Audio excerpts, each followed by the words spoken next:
the only thing I want to say to start with here is that Arlington Public Schools, which our panel is definitely close to and part of, is this is rated the top-rated school in the state of Virginia.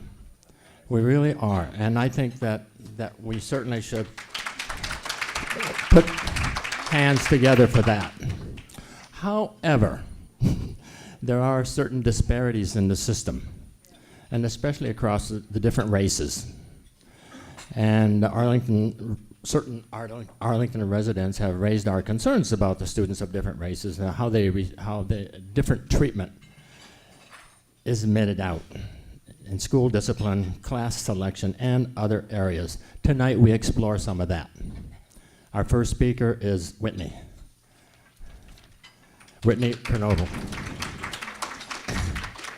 So everyone may have, I know, I apologize, people are eating, but on each table there may be some, okay, it's called APS in Black. That one is what Cynthia and Carolyn brought. Yes, the small one-pager.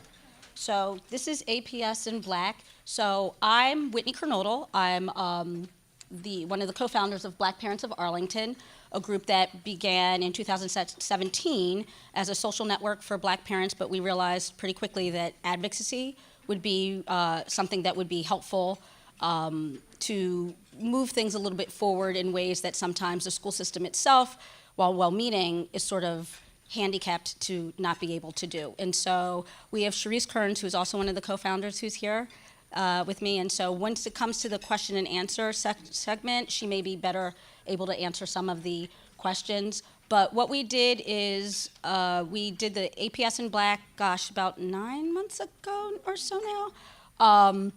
And we used the then current data from the APS dashboard as well as the Virginia Department of Education. And because it's so complex, what we did is we are all parents of Black children, and every child's important. But what we thought is that maybe if you just literally kind of go back to a black and white, I mean, it's a sort of old school way to do it, but if you take out all of the other factors and just look at APS in Black and white, and just take the information and look at how Black students are faring versus white students, because we also know that as Black people in America, the civil rights movement and a human rights movement, the work that Black Americans have done in order to effectuate change helps every marginalized group. So if we can work to better the system for our own children, we, by nature of that, work to better the system for everybody's child, and that's what's most important. So take a look. I'm going to have, it's not a long PowerPoint. I'm going to talk a little bit longer than actually I'm supposed to probably, but I want to talk a little bit about some of the work we do, but I also want to give my experience as a parent. I happen to be a Black parent, but as we know that not all race-based inequity is based on Black students versus white students. So here we are. So our mission, there we go, to improve the lives of Black children in Arlington by securing equitable treatment in education, criminal justice, and access to opportunities and resources. We also organize, galvanize, and empower Black parents for the purpose of improving the lives and education of Black children in Arlington, and that's actually Black parents and parents of Black children who may not be Black themselves. We also equip Black parents of Black children, there we go, to work within the school system, the county, and other community stakeholders, such as yourselves, to eliminate race-based discrimination. All right, so a little bit about me. I've lived here in Arlington for 15 years. I moved here in March 2005 as a newlywed with my husband, Rob, who's sitting back there to support me, and we were pregnant with our firstborn. That's Jackson. He is now a 9th grader at Wakefield in the immersion program, and his brother Sawyer is currently a 7th grader at HB Woodlawn. Robert and I and our sons all identify as Black Americans. And like many of you, we handpicked Arlington after research on the myriad of DC metro area options based primarily on its school system. And for me, I was so obsessed with the immersion program and Key Elementary School and its principal, Dr. Myers, that we chose our housing options in 2005 specifically so we could secure a place for our unborn child 5 years later. So I'm that girl, I'm that Arlingtonian. Yeah. So I want to be clear. My sons have had extraordinary educational experience in APS. the vast majority of teachers, administrators that have touched their lives have done so with intelligence, creativity, and compassion. Between my two boys, we've experienced 4 schools. We've been at Key, Gunston, Wakefield, and HB Woodlawn. And I can honestly say that I can't imagine better educational opportunities for my children. I feel very grateful to APS and very blessed to be part of this community. So, what's the problem? The problem, as I see it, is twofold. First, there exists blatant racial inequities regards to outcomes for students. And secondly, there are implicit biases in the institution that results in continuous microaggressions for families of color. So, racial inequity. Based upon Arlington Public Schools' own data, while APS may be excellent for affluent, able-bodied whites, it's less so for everybody else. For Latinx and immigrant students, there's a common experience with African American and Black students related to lower expectations. The numbers enrolled in high-level classes and gifted do show this. The statistics relating to discipline with regards to these students is also similar to that we see with Black children, and they're also disproportionately identified as having special needs. The numbers for APS and the states do show this too. Now, what I'm not suggesting is that this is the fault of any particular APS staff member. I know both Cynthia Johnson and Carolyn Jackson personally. I respect and commend both of them for their efforts. I was raised by an educator. My mother was a teacher and a middle school principal in Philadelphia, and I recognize how tirelessly that educators work to provide excellence in education for all students. But racism is systemic, and it seeps through the very mechanism of the institution of public education. So if we truly want to address racism, it requires that we acknowledge that this country, this state, and the county was born out of deliberate and strategic white supremacy that was designed to disempower people of color and create inequitable systems. We cannot talk about achievement or opportunity or information gaps without admitting to this as a community and working to disrupt racist systems. So most importantly, we need to push back at conceptions of white exceptionality. White people are not more exceptional just based solely on the fact that they are white. So we need to be honest about why 46% of white students are deemed gifted by the time they reach middle school. 46% of students, based on APS's own data. Maybe the main source of the problem isn't that children of color are under-identified, while that still does happen, but that white children are being over-identified. Yes, we live in a populace of highly educated and intelligent citizens, but to believe that almost half of white children in Arlington are gifted by eighth grade is just suspending reality a little bit. So white exceptionality. Why do white students fail to be upheld to the same standards as Black and Latinx children when it comes to discipline? All research has shown that Black and brown children are not more prone to be disciplinary problems, but that children of color are more likely to be punished for their bad behavior. So we see this play out in the data. So if you look at the suspension disparities for 17-18, and you look at Yorktown, where Blacks account for 6% of the school population, but 36% of suspensions. White students represent 65% of the population and 28% of the suspensions. It's not really much better at Washington Lee. You've got Washington Liberty. You've got 9% school Black, 43% suspension rate, with 42% school white, with 15% suspension rate. Ironically, Wakefield, the high school with the highest number of Black students, has the best ratio of all of our comprehensive high schools, although those aren't wonderful at 20 and 52 for the Black students and 22 and 10 for the whites. But seemingly, the more diverse the high school, the better equipped the staff may be to make equitable decisions regarding discipline. A really personal story, when my son Jackson was in 7th grade, my husband and I received a letter from George Mason University that let us know that George Mason, working in conjunction with APS, created an early identification program designed to nominate exceptional 7th grade students for a enrichment program, which seemed to be really exciting until I got to the second paragraph, which said that the program was designed for children who are the first in their families to go to college. My husband and I are both, I'm a law degree from the University of Pennsylvania. My husband has went to the comm school at UVA, and then Dartmouth for his MBA. There's a multitude. My father went to Columbia Law School. Rob's brother went to Harvard. There's a multitude of scholars in our family, and at least one person in the school system, and perhaps several, assumed that no one in our family had gone to college. So my son is absolutely an excellent student and well-deserving of any program. But despite this, so are some of his friends. A lot of his white friends are too. He talks like them. He dresses like his white friends. But they didn't receive this letter, which told me and broke my heart that the system is set up to assume that a black kid who performs as phenomenally as does my son must be doing it out of some sort of luck, or it couldn't be that he had well-educated parents who strategically engineered the design to help him on his path, but that he needed some help from the school to be able to achieve something that the assumption was, I suppose, that he wasn't going to be able to get at home. As the rhetoric goes, black families don't know how to, or maybe just don't care, how to prioritize education and discipline for our children. I just wanted to say, and I'm assuming that everybody here probably understands this, but all mothers would love the privilege to believe that their children will make it home. Every night.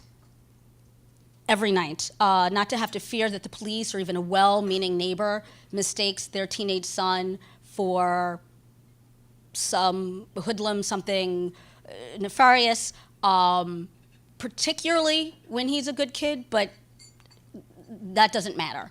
What matters is that I want to kiss my baby at the end of every night, just like every other person in here, and there's not one white woman on this earth that loves her baby more than I love mine. So the implicit biases that result in continuous microaggressions for people of color, that was one of them. If you don't know what a microaggression is, that was one. It wasn't necessarily intended to be poor, and I want to also say that APS responded immediately when I let them know that that was egregious to me. I got absolutely quick response. But a microaggression is basically when something happens to remind a marginalized group slowly that you're not good enough, or this is bad, or you're not, you're other, you're just not worth it enough. And so those are the types of implicit biases that may come and do come from APS. I want to quickly also talk about my other son, Sawyer, whose English teacher emailed my husband and me. She had assigned an interview with a family member about immigration that fits with the book they had been reading in English and history. But Sawyer had to come to her and had concerns about how to answer some of the questions because it was all about immigration. But most of his family members didn't immigrate. They were brought here forcefully. It also didn't mention any of the native speakers. The native children who maybe they're not able to answer questions about how their family immigrated when the country was, or the land was theirs to begin with. So these are the reasons why I sought to create BPA with other like-minded parents. When we open up access to opportunity for black children, as I said, we open it up for all children, and thank you for your time.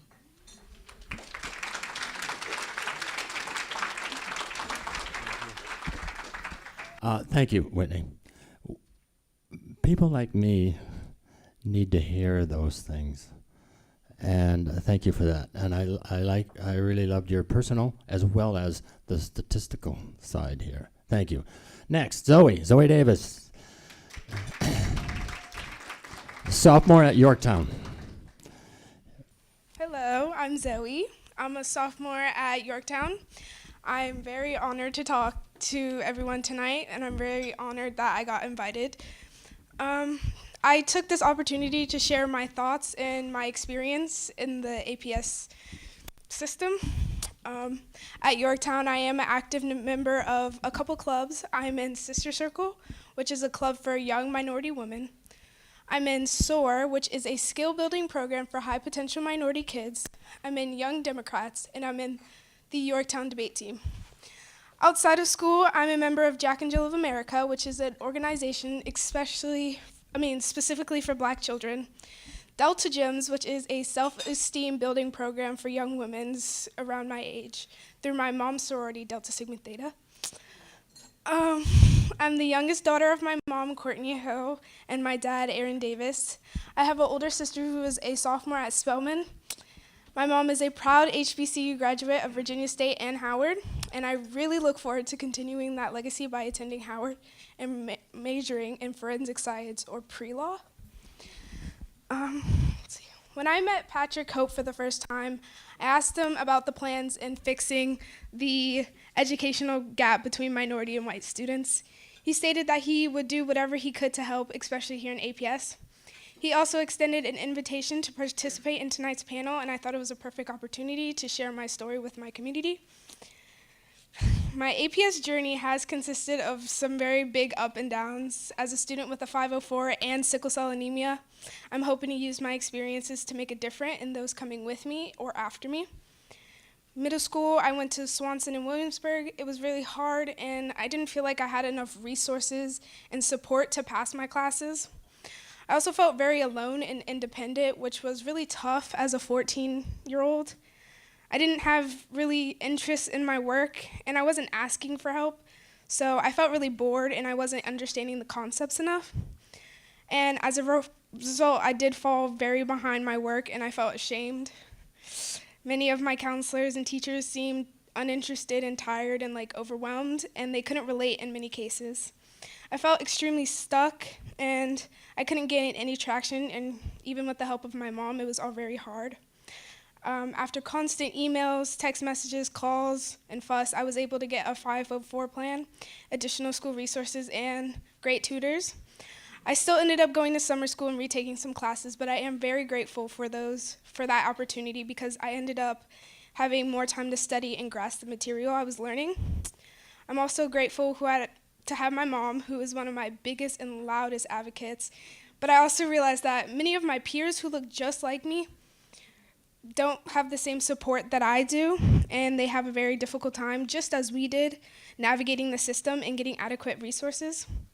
Transitioning to high school was very scary for Black kids, especially those with 504 and IEPs. Many of us have the mindset of, if I was so independent in middle school, imagine the next 4 years of my life. And we didn't know who was going to help us at that level. And yes, transitioning from middle school to high school is tough for everyone. However, kids who look like me and have the same experience feel tremendous pressure to compete with our white peers, who have extreme privileges and advantages. Not only that, our parents are constantly fighting for the most basic of resources and opportunities that is just unfair and unjust, especially in a county like Arlington. Thankfully, and so far, my Yorktown experience has been wonderful, and I feel truly supported by my teachers and staff, especially by my counselor, Ms. Jenkins, a young Black woman and an HBCU graduate. I make those distinctions because they make a visual and emotional difference in my life, as well as my other friends. Visuals to Black kids matter, and it is my hope that women and counselors like Ms. Jenkins are available to all kids of color within the APS. At Yorktown, there are many resources available. However, I wish the lines of communication at elementary and school levels could have been better. Tiny things such as math help, counselors making themselves relatable, resourceful, and available for kids like me, and my favorite class, SOAR, really helped me transition into high school and just overall navigation. SOAR is a class offered to high-achieving minorities, and it helps manage that overall navigation of high school and prepares us for college and the life after high school. It did take place as one of my electives, and I was really bummed out about it. But in the long run, I didn't mind because it strengthened my time management, study skills, and focus. We didn't do big projects or assignments every day. We often had 2 days a week where we used 45 minutes to catch up on work or study for a class. 45 minutes doesn't seem like a lot, but if you're a student who doesn't have the resources at home to finish your work, or you just need an experienced subject expert to help, it can really make a difference. I use my SOAR periods to study, finish work, do extra credit, work on projects, and sometimes have great checkups with some of my teachers, especially Dr. McGuire, who would do anything to help us achieve our goal and graduate high school. I don't know where I would be without my SOAR class and many of the counselors and staff at Yorktown. Programs like Programs and classes like SOAR and having counselors and staff that reflect the real world and real experiences help Black and brown students who don't have certain privileges and advantages. It's my hope that APS and our elected leaders do everything that they can to level out the playing field so that all kids can fulfill their dreams and destinies outside of the classroom. Again, thank you for this opportunity, and I'm excited to hear about the next steps in making APS fair for all.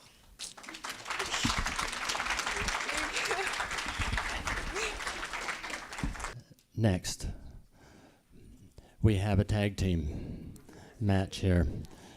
Actually, I think we really have Carolyn Jackson, Supervisor of Equity and Excellence in Arlington Schools, assisted by the superintendent. How about that? And the superintendent is Cynthia Johnson. Come on up, ladies. And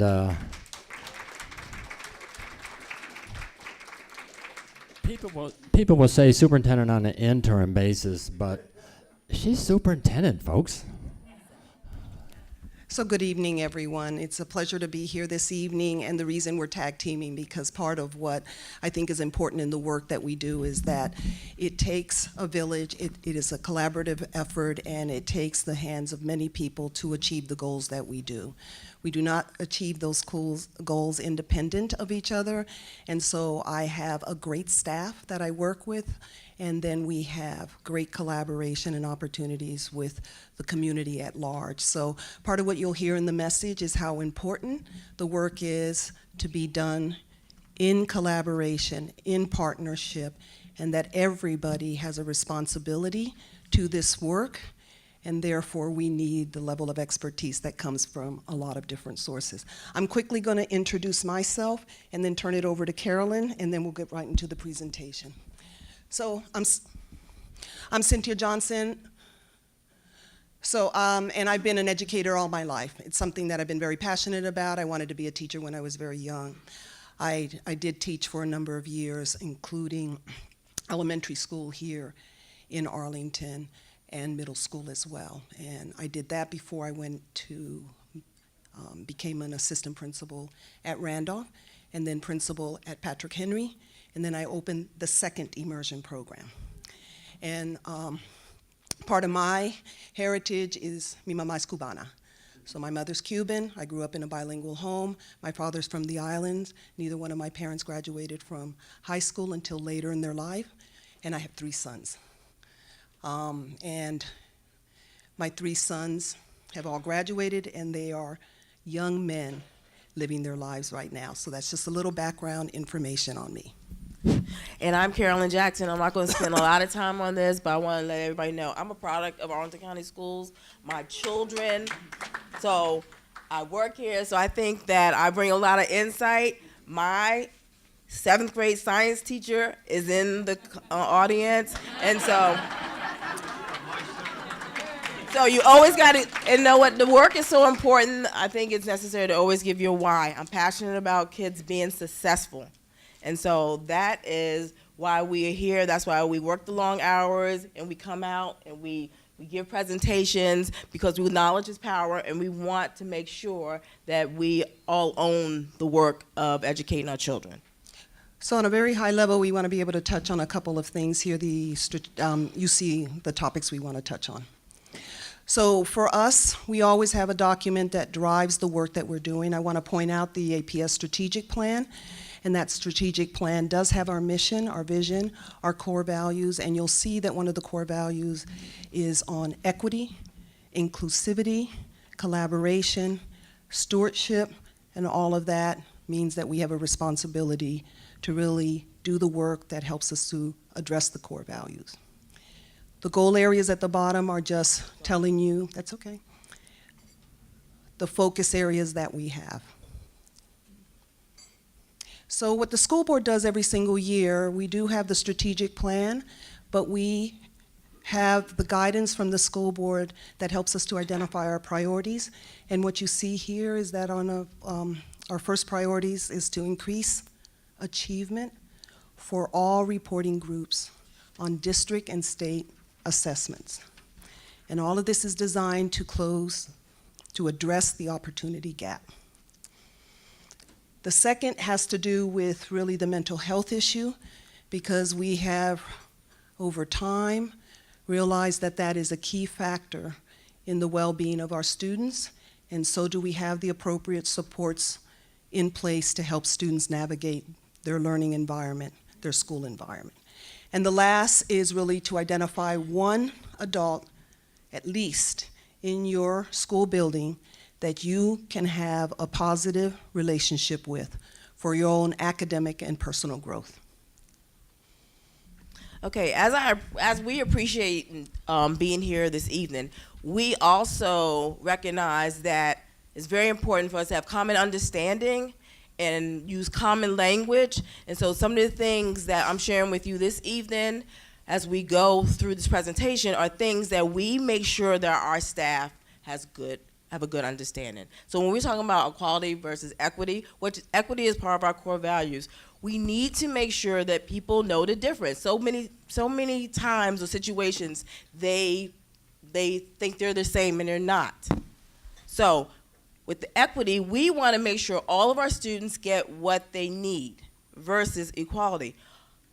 Everybody from K-12 has a device, but when we're thinking about equitable practices and equity, do they have access to broadband when they're home so that they can use that device? So that's really what we're talking about when we talk about giving kids what their needs. And then when we're talking to staff, we're making sure that they understand those definitions, those common terms like microaggressions, implicit bias, explicit bias.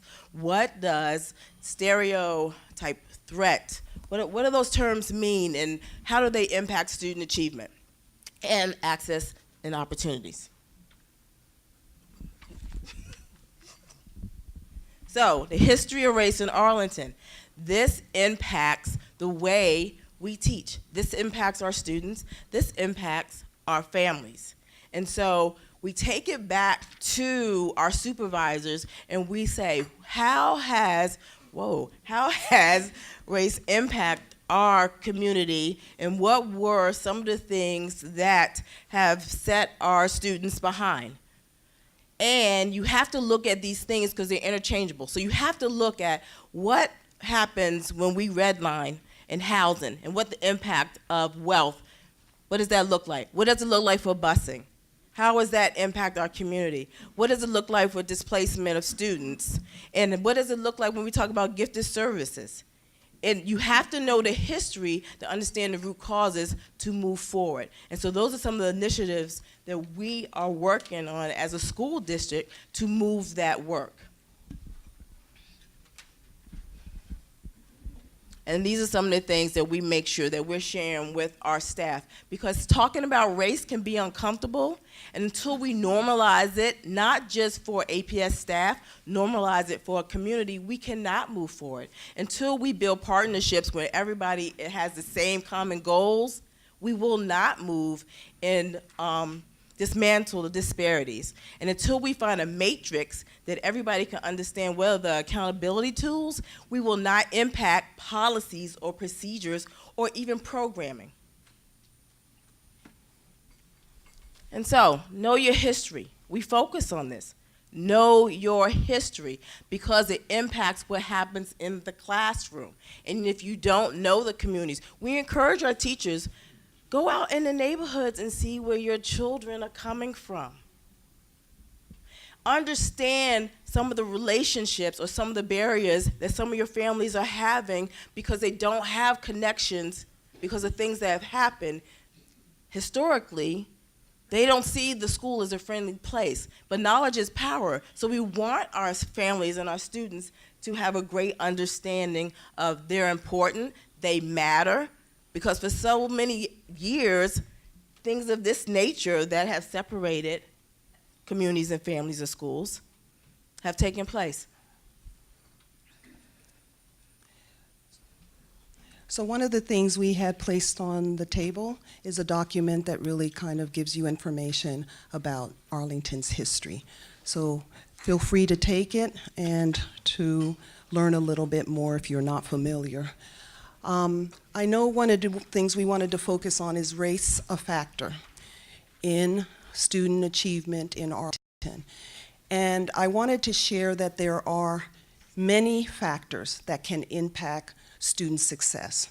So to acknowledge first that gender can be a factor, social economics can be a factor, a student's disability can be a factor, whether you're living in Arlington, coming from another location can be a factor, whether you speak English as a first language can be a factor. So I want to acknowledge that there are a number of different factors that can impact student learning. Tonight we're focusing on race. Race can be a factor.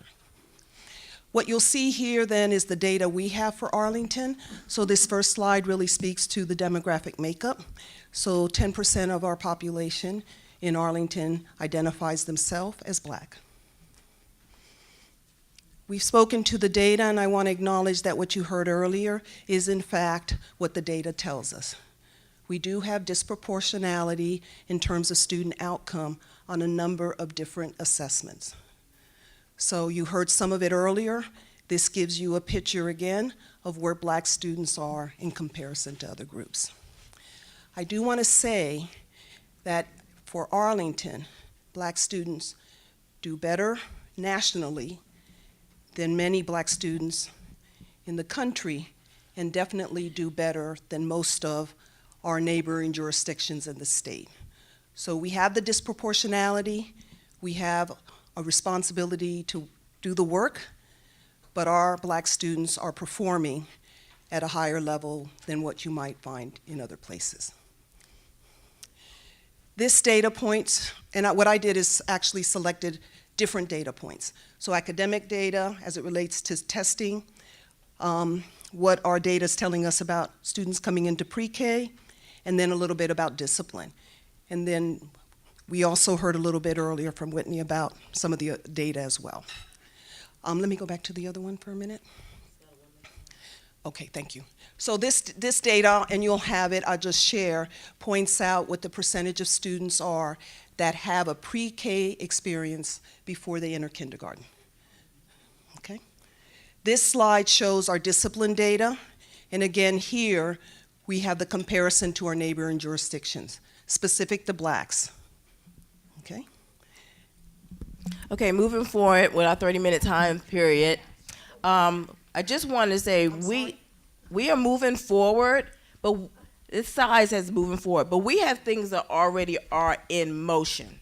So I don't want anyone in this audience to think that we're standing still and waiting for the next big thing, but we have things that are in motion. So when we talk about student success, we always go back to the roadmap of our strategic plan.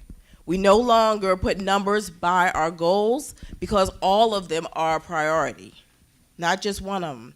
So we have different initiatives happening in different places. So for instance, our Challenging Racism course that we've started in the high school is a pilot program. We're not just restricting the conversation about race with the adults. We're also engaging our students and having these courageous conversations. Our time is up, so what I'd like to do is just point out that the next few slides, which you'll be able to see and refer back to, really do point out some of the work we're doing as it relates to addressing the opportunity gap. We also have equity and excellent coordination. He says we're done. Oh, he said it's done, Yeah, okay. so I'm saying All that they right. can We refer got the to. hook. Oh, we got the hook. Yes, we got the hook. So that's what those last few slides point out to you, is the work that we're doing as we move forward. Thank you. Thank you so much.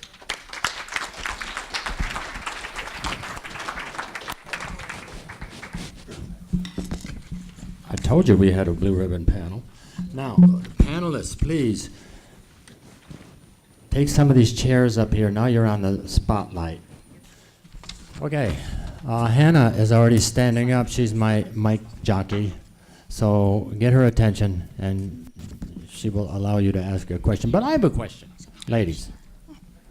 Did I see one of those slides where the results were going down from 2018 to 2019? Which slide? Would you comment on that? Yeah.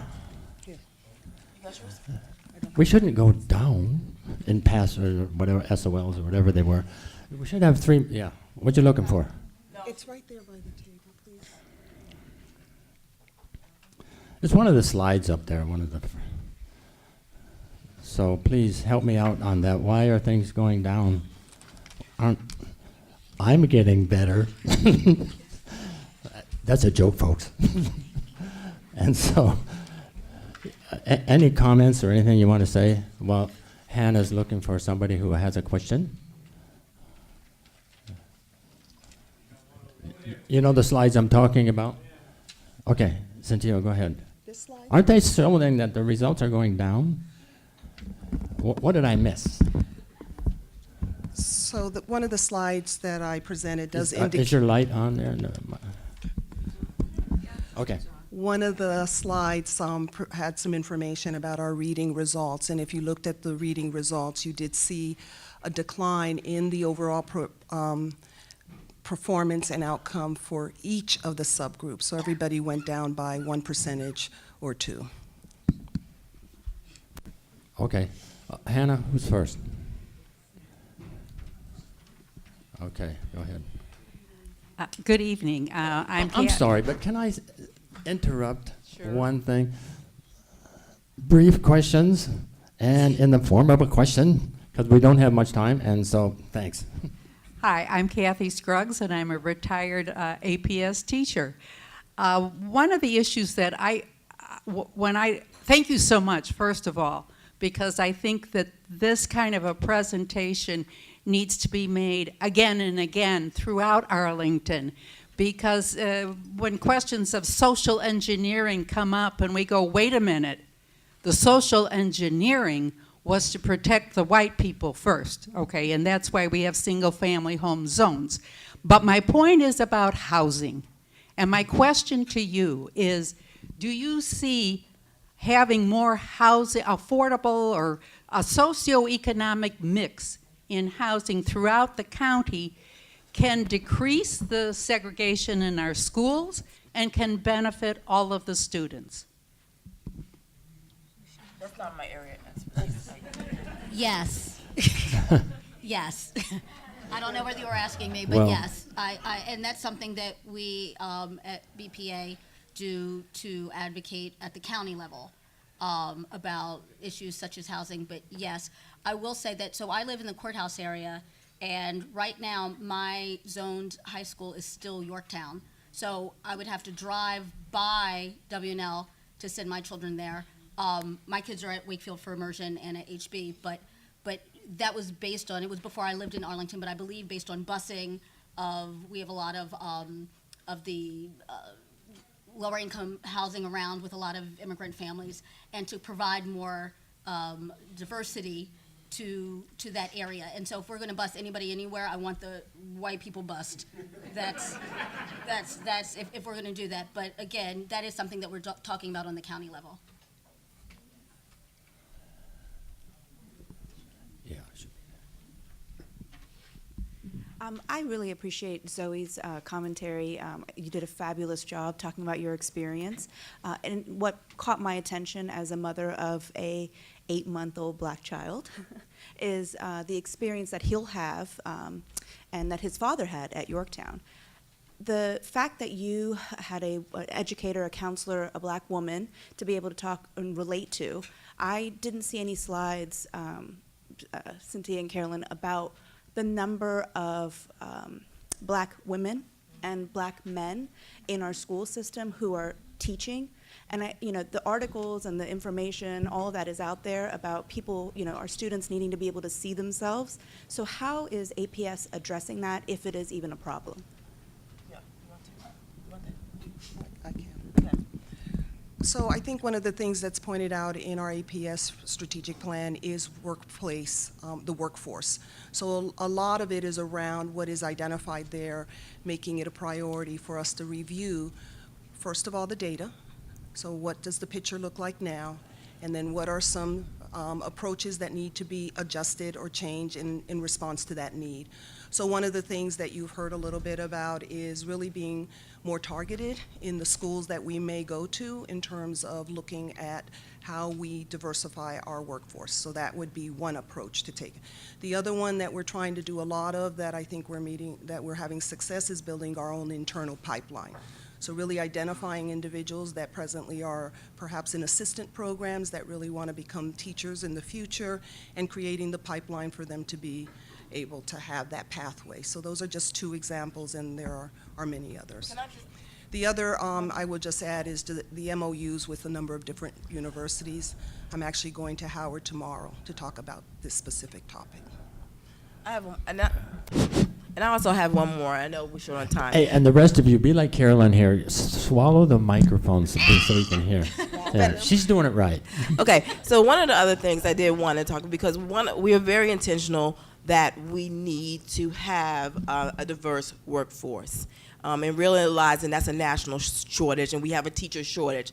But today, for example, we are preparing for our recruitment season, and within that training that our human resources department does, recruiters, we are now taking beyond bias training, so that when you go out to different schools to recruit, that you are aware of your unconscious biases. So when you see a student that may not come professionally dressed and suited for that conversation at a table, you keep in mind that person is a student, and they may not have a suit. So don't put those barriers up. Have a conversation, because that might be your best candidate. So just making our staff more aware of when they're engaging people that are interested to come to APS, and how we sell APS, because they're more knowledgeable. Are we talking about equitable practices and our core beliefs? Because they're interviewing us too. So that has a lot to do with some of the things that are ongoing and that we're looking at as being some of our strengths of bringing a more diverse candidate pool.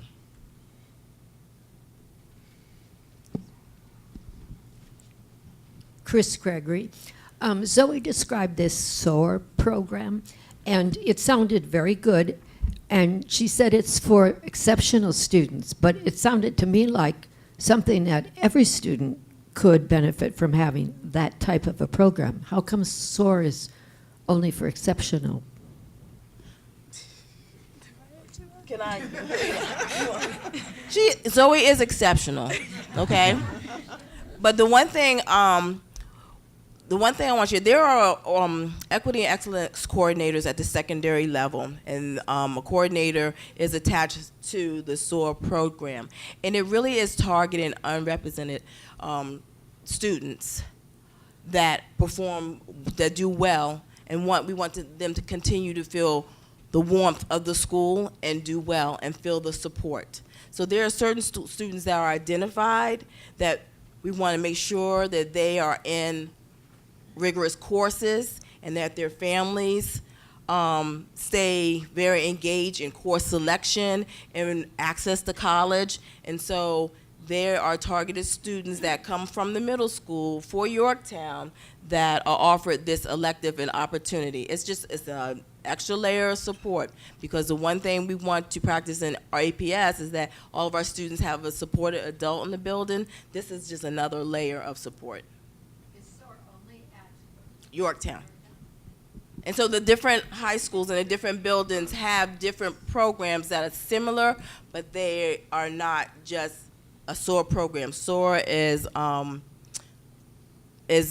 identified only at Yorktown. Hi, I'm Jade. I'm a senior at Washington Liberty. So I know you guys discussed that you'd be training and teaching faculty and staff on how to deal with prejudice and stereotypes and such. But I was curious, because in my experience, I faced most of it from my peers. So I was curious how APS was planning on implementing any policies that would possibly help to educate more of the white students instead.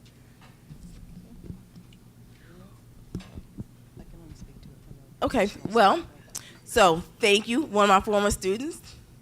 So one of the things that, and I think I touched on it just now when I talked about the pilot program that we have at HB Woodlawn, and it's a Challenger Racism course. And if you're not familiar with Challenger Racism, we have a partnership with them, and they are doing community trainings with our parents. So currently, Challenger Racism are doing trainings with Tuckahoe parents and parents from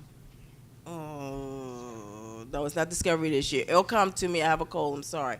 So we're taking the curriculum and modifying it for students and pushing it into the sociology classes. They'll have those conversations about race. So one of the things that all of you are aware of is that the history is not in our books.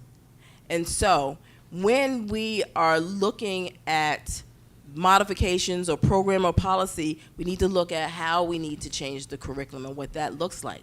And so we're taking opportunities now to make sure that we are having opportunities of mirrors and windows so that children see themselves in the curriculum and they see the lives of others. And with that, you build in race. You build in implicit biases. You build a foundation so students will learn from each other, and no longer race is a taboo to have a conversation when it's in the literature or when it's in the social studies class. But you're telling multiple narratives about everybody's history. It's not a single story.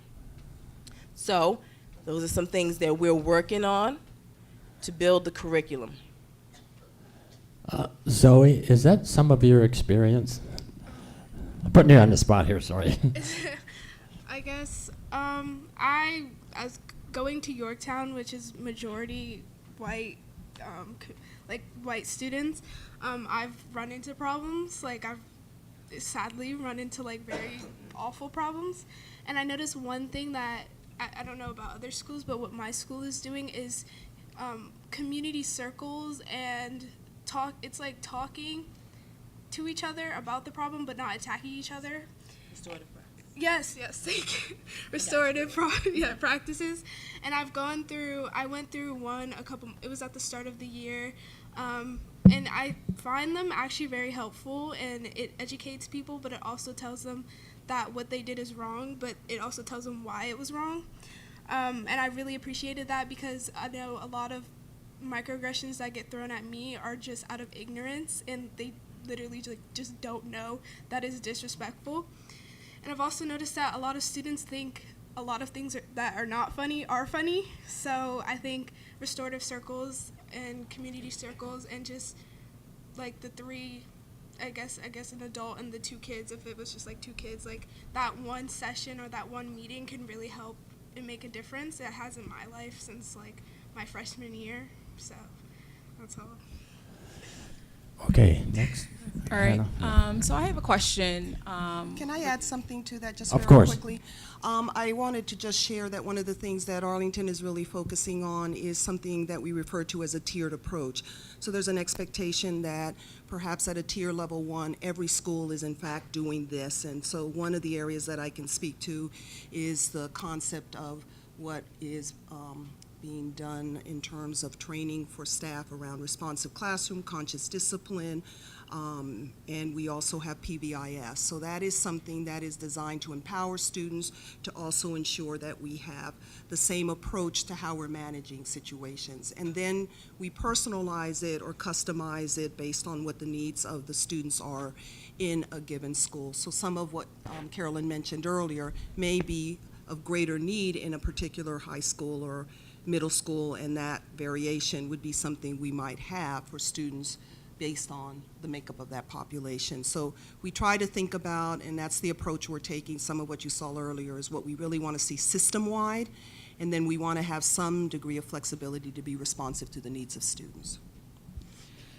So my name is Joan, and I have seniors at Washington Lee. Jade is a twin.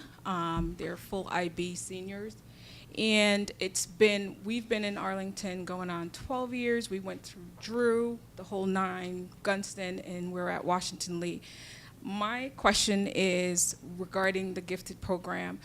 When I entered the system, I petitioned for my kids to be tested for gifted. They were coming from a system that thought they were gifted, and moving into the system was quite difficult. I actually found opposition from counselors and an assumption that somehow for them to be moved ahead would be detrimental to their social development, despite the other things that were pretty obvious from the system they were coming from. So I wanted to know what can a parent expect? I have a huge gap between my twins and my Irish twins that I have at this point, and I'm just curious to see if that system has improved at all, because it literally was fighting the system to accept my children at the level that they presented and were tested at in order to get ahead. So I wanted to just know if there is something to be prepared for. You have an 8-month-old, I have a 2 and a 3-year-old, and so I'm just like, how much has happened in the gap between the twins to now for a gifted program? And that's a loaded question, but nonetheless, I'm just curious. So I do believe a number of things have actually occurred and will continue to evolve over time. So one of the things is we're trying to do deeper dives into the data. So you saw the information earlier that showed that disproportionality that then allows us to say, what is it that we need to do to change and impact what we're seeing in terms of that disproportionality. So in the case of gifted services, one of the things that happened a number of years ago was to change how we assess students for gifted services. So the Nagliera takes out some of the biases that existed in some of our testing.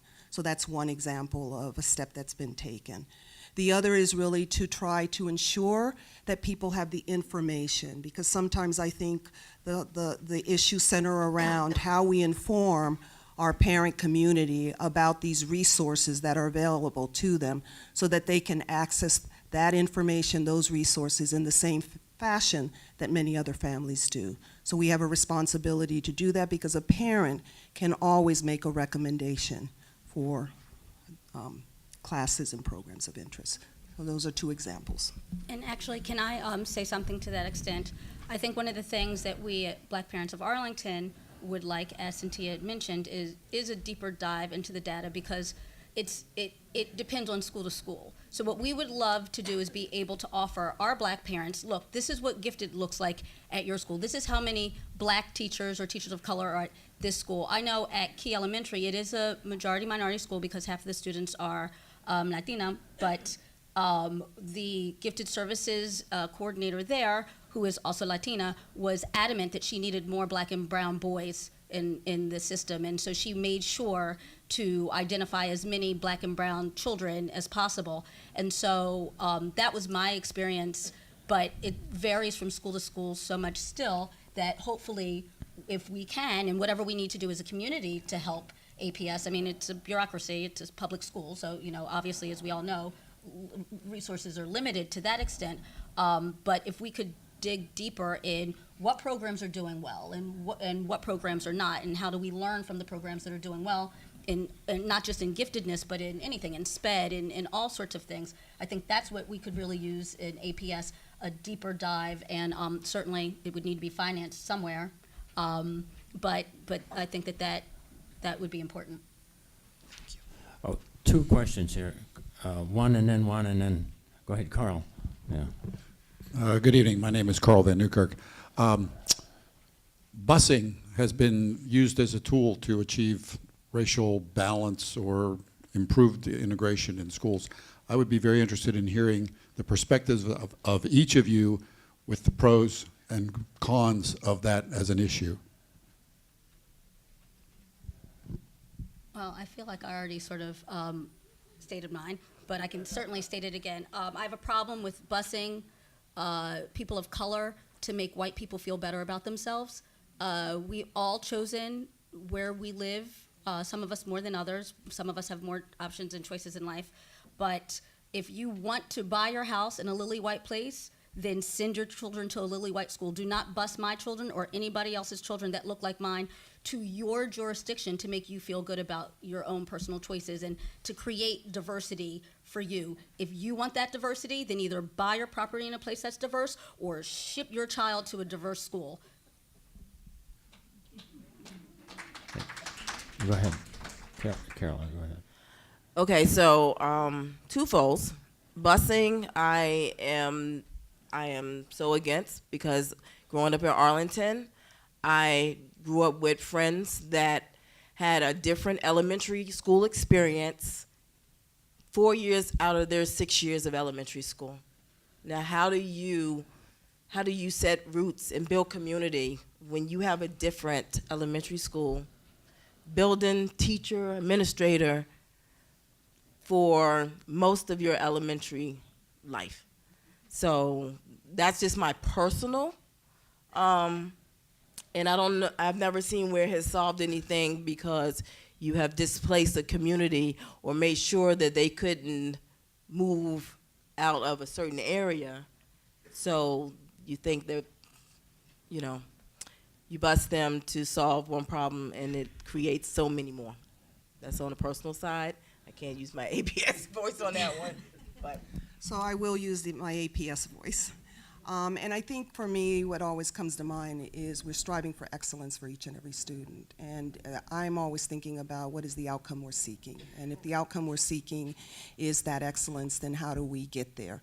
And busing isn't the solution in and of itself or by itself in order to attain the goals that we're taking. Busing isn't going to address the gaps that we talked about here. So when I think about what would, professional development that really helps to enhance the expectations for our professionals is one path that we can take so that there is increased knowledge. So I'm thinking more about the outcome and how we get to excellence for the student. And it. Zoe, any comment? Would you like to be bused somewhere? Yeah. That's my Correct answer. That's great. I really wish I could go to Wakefield. I really wish. I guess, I don't know. I don't really understand the concept. I'm trying to. The concept is taking children from one area and sending them potentially across the county to create diversity. Oh. I don't. Okay, that's enough. Don't put her on the spot. Thank you. People, the time is up, and I'm sorry, but it's not after 9, and we turned to a pumpkin at that time, and so there's been some food for thought here for everybody. We all need to hear these issues. We don't have them solved. I don't think APS pretends that they have them solved, but they're working on them, and that's the important part. Work on them. All right. Whitney Kernodle, Esquire, Zoe Davis, sophomore, Cynthia Johnson, superintendent, and Carolyn Jackson, supervisor, and APS graduate. And parent. Yes. Thanks a lot. And